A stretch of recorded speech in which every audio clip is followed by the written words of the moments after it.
एक शिष्य था। वह अपने गुरु का बहुत आदर सम्मान किया करता था। गुरु भी अपने शिष्य से बहुत स्नेह करते थे, लेकिन वह शिष्य अपने अध्ययन के प्रति आलसी और स्वभाव से दीर्घसूत्री था। सदा स्वाध्याय से दूर भागने की कोशिश करता तथा आज के काम को कल के लिए छोड़ दिया करता। अब गुरुजी कुछ चिंतित रहने लगे कि कहीं उनका यह शिष्य जीवन संग्राम में पराजित न हो जाए। उन्होंने मन ही मन अपने शिष्य के कल्याण के लिए एक योजना बना ली। एक दिन एक काले पत्थर का एक टुकड़ा उसके हाथ में देते हुए गुरुजी ने कहा, मैं तुम्हें यह जादुई पत्थर का टुकड़ा 2 दिन के लिए देकर कहीं दूसरे गांव जा रहा हूँ। जिस भी लोहे की वस्तु को तुम इससे स्पर्श करोगे वह स्वर्ण में परिवर्तित हो जाएगी, पर याद रहेगी दूसरे दिन सूर्यास्त के पश्चात मैं इसे तुमसे वापस ले लूँगा। शिष्य इस सुअवसर को पाकर बड़ा प्रसन्न हुआ, लेकिन आलसी होने के कारण उसने अपना पहला दिन यह कल्पना करते करते बिता दिया कि जब उसके पास बहुत सारा स्वर्ण होगा तब वह कितना प्रसन्न, सुखी, समृद्ध और संतुष्ट होगा।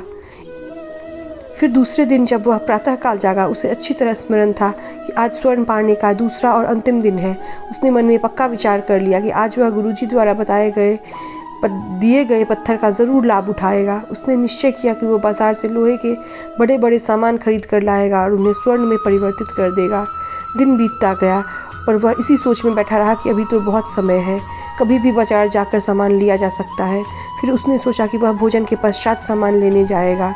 फिर उसे भोजन के पश्चात जाने के बजाय उसने थोड़ी देर आराम करना उचित समझा, और जब वह सोकर उठा तब तक शाम हो चुकी थी।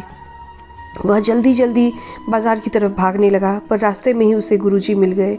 उनको देखते ही वह उनके चरणों में गिरकर उस जादुई पत्थर को एक दिन और अपने पास रखने के लिए याचना करने लगा, लेकिन गुरुजी नहीं माने। उन्होंने उस शिष्य का धनी होने का सपना चूर चूर हो गया। पर इस घटना की वजह से शिष्य को एक बहुत बड़ी सीख मिल गई। उसे अपने आलस्य पर पछतावा होने लगा। वह समझ गया कि आलस्य उसके जीवन के लिए एक अभिशाप है। उसने प्रण किया कि अब वह कभी भी काम से जी नहीं चुराएगा और एक कर्मठ, सजग और सक्रिय व्यक्ति बनकर दिखाएगा। मित्रों, हमारे जीवन में भी हर किसी को एक से बढ़कर एक अवसर मिलते हैं, पर कई लोग उन्हें बस अपने आलस्य के कारण गंवा देते हैं। इसलिए मैं यही कहूँगी कि यदि आप सफल और सुखी और भाग्यशाली होना चाहते हैं तो हमें आलस्य को, दीर्घसूत्रता को त्याग कर अपने अंदर विवेक और अपने अंदर सतत जागरूकता जैसे गुणों को विकसित करना चाहिए, और कभी भी आज का काम कल पर टालने का विचार नहीं करना चाहिए, बल्कि हमें ये सोचना चाहिए कि हम आज ही क्यों नहीं कर सकते उस काम को।